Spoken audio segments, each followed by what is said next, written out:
गुरुवार भारत और अफगानिस्तान दुई देश मध्य अविश्वास सृष्टि करिवार प्रयास को प्रत्याख्यान करने को स्वागत करिछि। जेतेबेले वैदेशिक मंत्री एस जयशंकर तालिबान अस्थायी वैदेशिक मंत्री आमिर खान मुत्ताकी प्रथम थर पर आलोचना करथिले। जयशंकर मुत्ताकी को पहलगाम आतंकवादी आक्रमण को निंदा करिथिबारु मध्य धन्यवाद देथिले।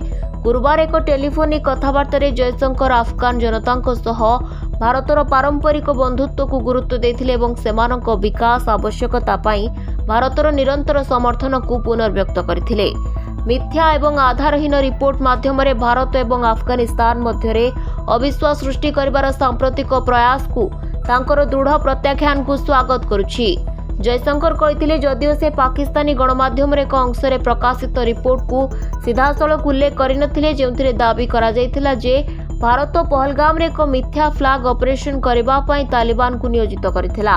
मंत्री को मुत्ताकी को कॉल अफगानिस्तान तालिबान शासन जहाकू नुआदिल्ली एपर्यंत आनुष्ठानिक भाव मान्यता देई नहीं पहलगाम आक्रमण को निंदा करिवार किछि दिन परे होइतिला, जेउथिरे पाकिस्तान संयुक्त आतंकवादी माने जम्मू और काश्मीर 26 जन को हत्या करथिले। तालिबान मंत्री को एक भल वार्ता बोली अभिहित करी जयशंकर एक्सरे मध्य लिखिछंती पहलगाम आतंकवादी आक्रमणर निंदा को गभीर भाव में प्रशंसा करुछि।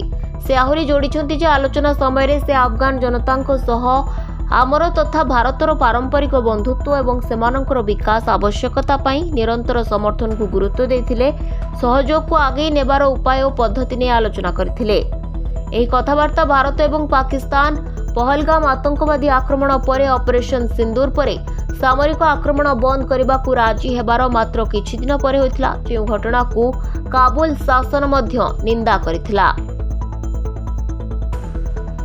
Bureau report, Dinalipi live.